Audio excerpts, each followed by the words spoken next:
के पापा कहता, हमरा सैया जी के चाचा कहता कि लड़का तोहरे के पापा कहता, हमरा सैया जी के चाचा कहता।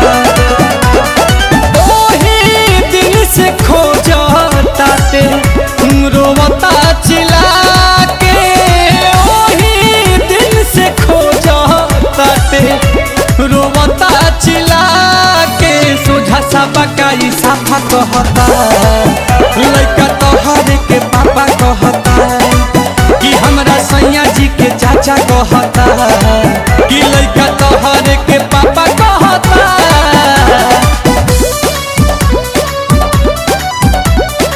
Music by Priyanshu Singh.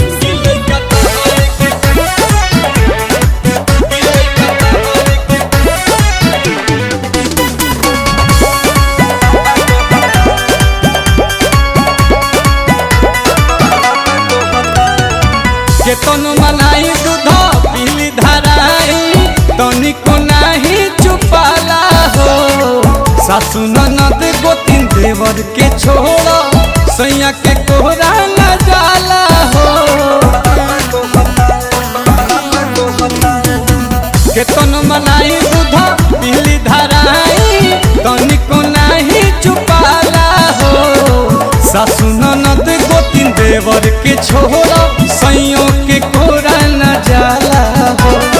रही जात मन हमर भीतरे लजा के, अपने देरी में कातू गइला सिखा के।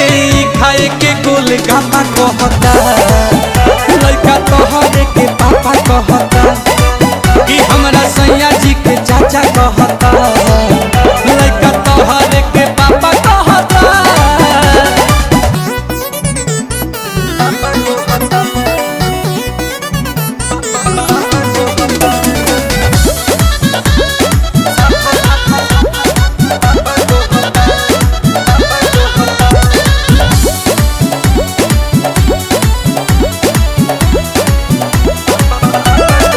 भइल रिजाला नैहर वाला लागता कि भेद खोलवाई हो। विपत के घड़ी गोविंद खड़ा ही कहरी लागे पिया से पिटवाई हो। भइल रिजाला नैहर वाला लागता भेद खोलवाई हो। विपत के घड़ी रोशन खड़ा ही कहरी लागे पिया से पिटवाई हो।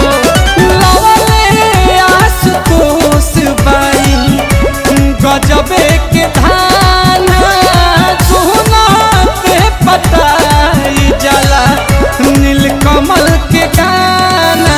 हमरा इज्जत पर धापा रहता, लड़का तोहरे के पापा कहता कि सोझा साबा का ई साफा कहता।